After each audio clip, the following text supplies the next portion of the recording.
A gente recebe neste momento, aqui no nosso All News, o professor Fábio Bucaretti. Ele é coordenador associado do CIATOX da Unicamp, para falar justamente sobre esse antídoto e explicar para a gente como que isso funciona. Olá, doutor Fábio, bom dia, seja muito bem-vindo ao nosso programa. Bom dia, Fabiola. Bom dia, Josias. É um prazer poder colaborar com vocês. Na verdade, os dois antídotos são eficazes, tanto o etanol quanto o fumepizol. A diferença é que o fumepizol ele é mais simples para ser administrado, embora seja uma medicação de altíssimo custo. Ele é o antídoto considerado um medicamento essencial pela Organização Mundial de Saúde, haja vista eventuais surtos de intoxicação por metanol que ocorrem em outros países do mundo também, como está acontecendo agora no Brasil. E isso, em termos de saúde pública agora nesse momento, facilita a administração de um antídoto que é eficaz também. O etanol funciona? Funciona. O mecanismo, inclusive, de ação é muito parecido com o do fomepizol, mas é bem mais complexa a administração. Por vezes exige quer dizer, no cenário ideal, a gente medir a concentração de etanol no sangue. Por exemplo, quando eu estou usando o etanol, eu quero atingir um nível sanguíneo de etanolemia, quer dizer, a concentração de etanol no sangue ser similar a de uma embriaguez moderada, que é de 100 a 150 miligramas por decilitro. Mas pouquíssimos serviços fazem isso na rotina. Então a gente vai estimando pela quantidade que está infundindo. Mas Agora, ele funciona e acho que é o que tem que ser usado agora também até chegar ao fomepizol. falta antídoto no Brasil, doutor? Falta esse antídoto no Brasil contra o metanol? O fomepizol, Uhum. sim, falta.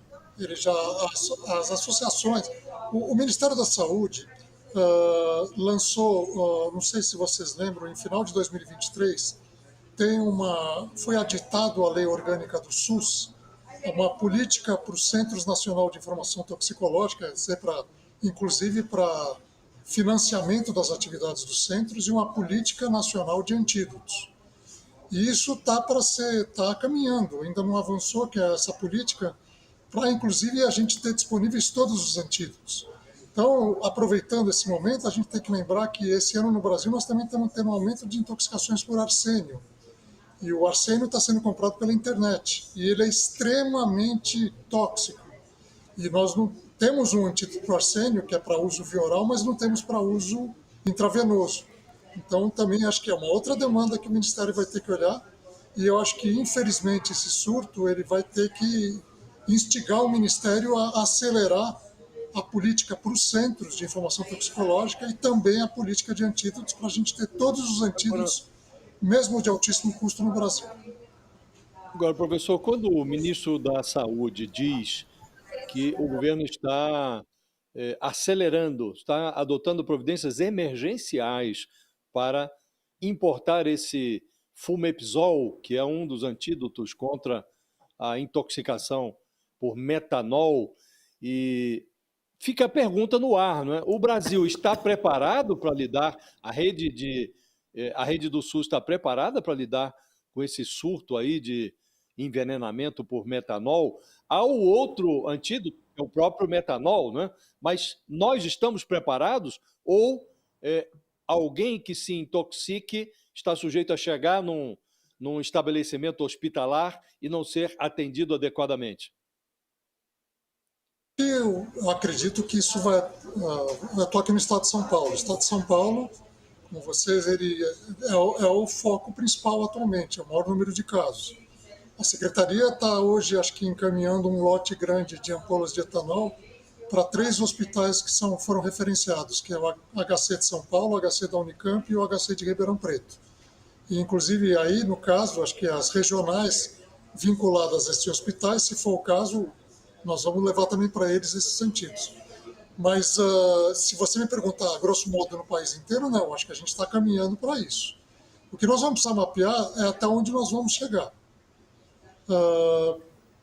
No momento, o que a gente tem é o etanol e as estimativas que estão sendo feitas de compra para tentar atender uma demanda, a previsão de demanda que eu acho que o Ministério está calculando. Mas se você me Eu não perguntar entendi como é bem, que a eu não gente vai entendi tratar, bem eu não entendi bem a sua resposta. No país inteiro, o senhor acha que pode haver um déficit de antídoto? São Paulo, o senhor está dizendo, não, São Paulo nós estamos equipados aqui para Não, nós atender, não, pelo não menos, estamos com... ainda totalmente. Eu vou te dar um Aham. exemplo. Há 2 anos atrás, acho que vocês lembram que nós soltamos um alerta toxicológico à questão de intoxicação por ingestão de álcool de bomba de combustível. Em geral, eram pessoas, ainda continuam tendo casos de viver em situação de rua. Eles misturavam e era já um combustível adulterado com metanol. Foi um surto importante, quer dizer, de casos regionais, mas que seguramente acontece no Brasil também. Muitas vezes a gente teve que ceder etanol do estoque da Unicamp para outros serviços. Então, saiu estoque do hospital, que a farmácia do Hospital de Clínicas da Unicamp comprou. Então, por isso que eu digo, é fundamental ter uma política nacional para que não falte antídoto para ninguém no país inteiro.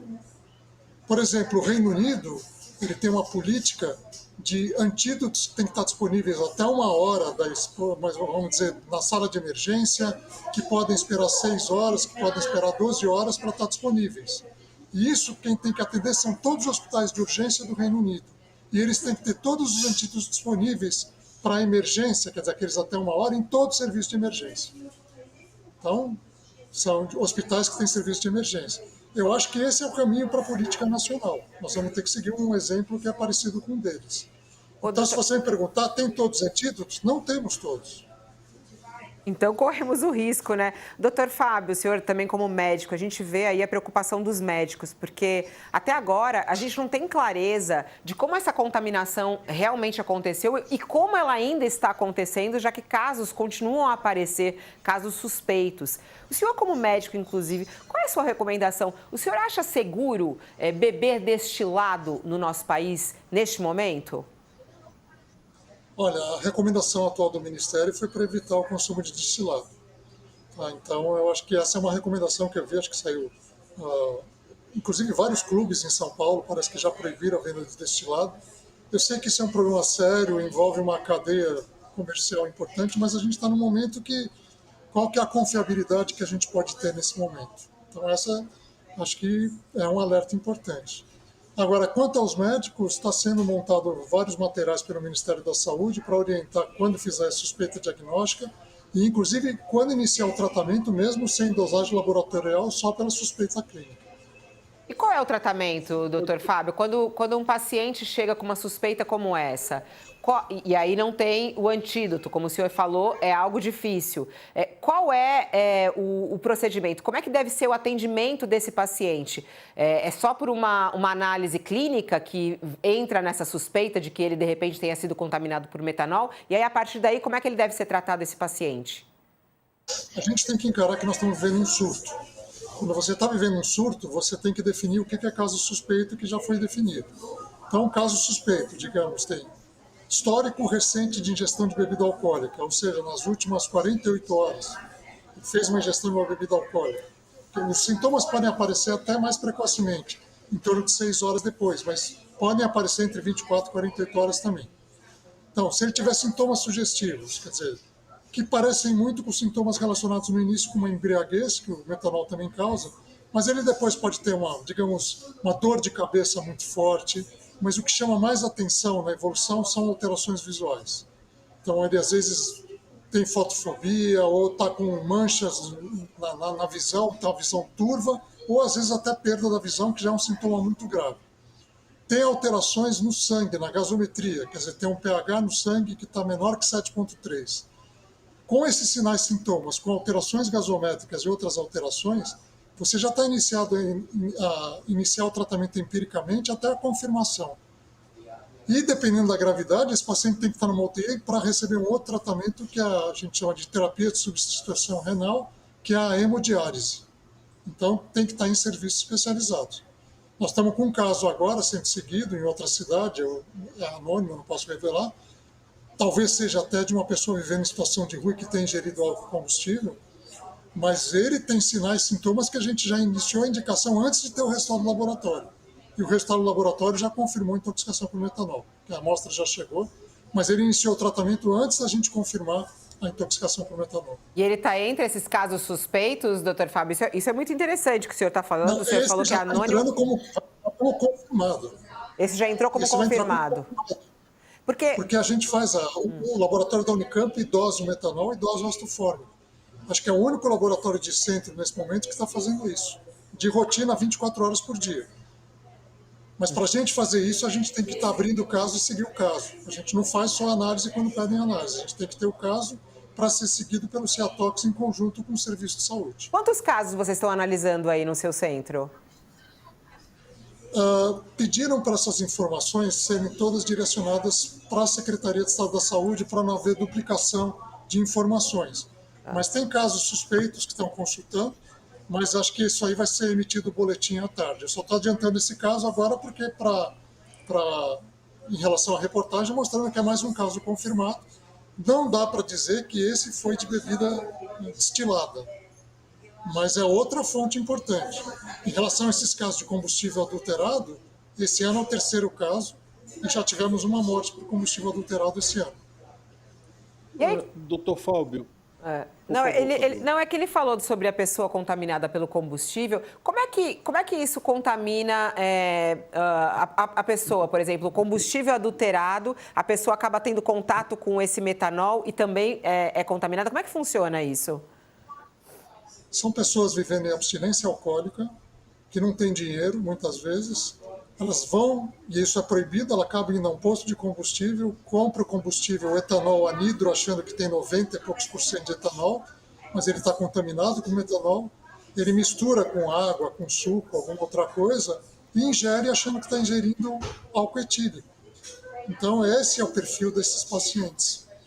E ele acaba usando como uma bebida alcoólica o que ele não deveria usar. Nossa, que tristeza. Então, são muitos casos já. A gente tem 25 casos catalogados com 19 óbitos por combustível adulterado. Só esse ano? Só esse ano? 19 Não, mortes? desde 2016. Desde 2016. Mas o pico foi em 2023. Em 2023 a gente teve um número bem elevado de casos, mas é uma mortalidade muito alta. Eles provavelmente ingerem quantidades muito grandes de metanol. Agora, doutor Fábio, me chamou a atenção um detalhe da recomendação do Ministério da Saúde para que não se consuma, durante esse período de surto, bebidas alcoólicas destiladas. Afirmou-se que deve-se evitar especialmente as bebidas incolores. Por que essa distinção? O uísque, por exemplo, que tem uma aparência meio dourada, terrosa, ele facilita a detecção da contaminação por metanol? Por que essa distinção em relação às bebidas de aparência incolor? Eu acho que essa é uma pergunta para ser feita principalmente para a vigilância sanitária e para a polícia científica. Por quê? Talvez seja porque a apreensão maior que eles estão fazendo pode ser de vodka adulterada, eu não sei. Mas, por exemplo, a gente tem de bebidas confirmadas, tem que a gente sabe que foi a bebida, pelo menos dos casos que a gente seguiu, porque eu não posso dizer a secretaria, tem os 4 casos índice, que são os casos do Hospital do Grajaú, que foram por gin. E tem um caso que nós não seguimos, que foi suspeito de vodka, e tem um caso que nós seguimos, que foi por uísque adulterado. Agora, efetivamente não há distinção do ponto de vista de quem está consumindo. Eu, se vou beber um uísque ou uma vodka, não é mais fácil para mim detectar se um ou outro está contaminado. É difícil nos dois casos, né? É porque eu acho que, na verdade, é muito difícil você contaminar a bebida fermentada. Por exemplo, quando teve o acidente com a cervejaria Baker em Belo Horizonte, foi uma contaminação com dietilenoglicol no sistema de produção. Houve um vazamento que ele ajuda no resfriamento e contaminou a bebida. Então, vinhos, tem história no passado, aqueles vinhos brancos alemães que vendiam, de que alguns tinham sido, vamos dizer, para não congelar o vinho, em algumas situações, colocaram etilenoglicol também. Mas as bebidas fermentadas, o risco de contaminação por metanol é muito menor. É mais fácil ele colocar nas bebidas destiladas. Provavelmente quem está fazendo isso de forma clandestina. Agora, o que nós não sabemos são as concentrações que eles usam. Seguramente são concentrações variáveis. Mas o risco maior, eu acho que tem que ser colocado para bebidas destiladas em geral. Não dá para restringir só. Talvez o risco seja maior com incolores, mas não quer dizer que não possa ter também o uísque adulterado com metanol. Claro. Professor Fábio, ele precisa se despedir, que ele tem reunião neste momento e a gente já ultrapassou até o tempo combinado, mas, nossa, muito obrigada por estar aqui compartilhando conosco aí seu trabalho e seus conhecimentos nessa área. Até a próxima. Obrigado, eu agradeço. Eu acho que até bem só uma mensagem antes, eu acho que quem disparou esse alerta foi o Centro de Informação Toxicológica de Campinas, para o Ministério da Justiça. A gente vive uma situação muito triste, mas eu acho que o papel dos centros nesse momento vai ajudar a salvar muitas vidas nesse país. E eu acho que isso tem que ser reconhecido por todos os gestores de saúde nesse país. Mas muito obrigado. Nossa, que importante, eu não sabia, partiu de vocês, então, vocês detectaram esse caso, esse primeiro caso, descobriram que realmente era uma contaminação por metanol e alertaram o Ministério, foi isso? Não. O que aconteceu, os primeiros casos são do começo de setembro, quem foi alertado foi a Vigilância Sanitária pelo Serviço de Saúde, e aí eles chamaram os outros 3 pacientes, nós confirmamos naqueles 4 primeiros em 3 a mensuração do metanol, mas aquilo naquele momento não podia ser configurado como um surto. Depois nós tivemos outros casos e aí foi notificado o Ministério da Justiça para notificar o sistema de alerta rápido que poderia estar ocorrendo um surto de intoxicação por metanol. E que infelizmente se comprovou. O senhor falou aqui várias vezes, o senhor precisa sair, só uma coisinha, o senhor falou sobre surto. Por que o senhor define como surto? Porque é um número de casos muito acima do esperado. Então isso é configurado como um surto e é assim que o Ministério está encarando e acho que a Secretaria de Estado de Saúde de São Paulo também e todas as secretarias, porque eu vou dizer, nós tivemos no passado apenas um caso suspeito de intoxicação por bebida. As fontes de metanol eram uma intoxicação rara que aumentou muito quando foi o álcool combustível. Mas a gente via poucos casos. Então, isso agora, aquele foi o primeiro surto e agora esse é um surto também. E o número de casos hoje já passou mais de 50, né? Isso num período de um mês praticamente. Nossa. Doutor Fábio, obrigada. Desculpa ultrapassar o seu tempo. Muito obrigada. Bom trabalho ao senhor. Não, obrigado a vocês. Eu acho que é muito importante o trabalho de vocês para divulgar isso. Muito obrigado obrigada pela oportunidade. Muito obrigada.